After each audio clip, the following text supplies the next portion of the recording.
একজন পরিচিত ছাত্র নেতা যখন বলছে তার সাথে সেনা প্রধান কিংবা সেনাবাহিনীর এই ধরনের কথা হয়েছে, তারা আওয়ামী লীগকে পুনর্বাসন করতে চায় রিফাইন্ড আওয়ামী লীগ নামে, এটা কিন্তু জাতির মধ্যে একটা উদ্বেগ তৈরি করে।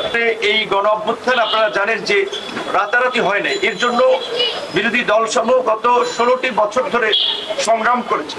হয়তো জুলাই ছাত্র আন্দোলনকে কেন্দ্র করে সকলের সম্মিলিত প্রচেষ্টায় একটা সফল গণ অভ্যুত্থান হয়েছে। এই আন্দোলনের কারণে আমাদের ছাত্র তরুণদের প্রতি মানুষের একটা অন্যরকমের আশা, ভরসা, প্রত্যাশা হয়েছে।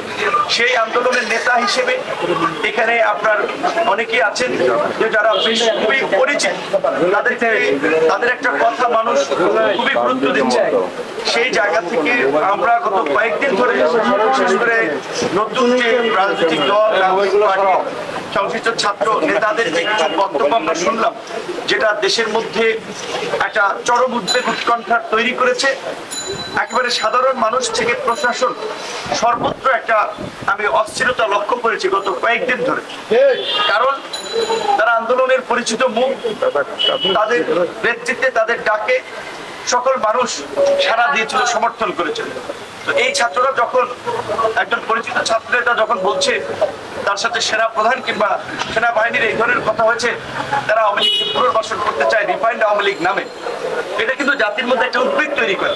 কিন্তু প্রকৃত অর্থে আমরা যেটা সেনা সদরের বিবৃতিতে জানতে পারছি, ছাত্র নেতারাই আগ্রহ নিয়ে কিন্তু সেনা প্রধানের কাছে মিটিং করতে গিয়েছিলেন, সেনা প্রধান তাদেরকে ডাকে নাই। আমাদের ছাত্র নেতা হাসনাত এবং সার্জিসের সাথে কি আলোচনা হয়েছিল, তারা কেন ওখানে গিয়েছিলেন, সেই বিষয়টা তাদের কাছে। তো এই ঘটনাটা আমি অনুরোধ করব, এই সময়ের এই ছাত্র নেতৃবৃন্দ তারা যেহেতু একটা দলও করেছেন, তারা তো রাজনীতি করবেন, জাতিকে নেতৃত্ব দিতে চান, কাজেই দায়িত্বশীল জায়গা থেকে এই নাগরিক পার্টি যেন এই ঘটনাটা তদন্ত করে এই ঘটনাটার প্রকৃত রহস্য যেন জাতির সামনে উন্মোচন করে। সামরিক বাহিনীর বিরুদ্ধে এই ধরনের একটা প্রোপাগান্ডা, এবং বিশেষ করে এই মুহূর্তে আপনারা জানেন যে পুলিশ ফাংশন করছে না, সামরিক বাহিনী না হলে এই গত 7 মাসে এই যে যতটুকু স্থিতিশীলতা আমরা দেখতে পাচ্ছি, এইটাও কিন্তু ডিফিকাল্ট হয়েছে।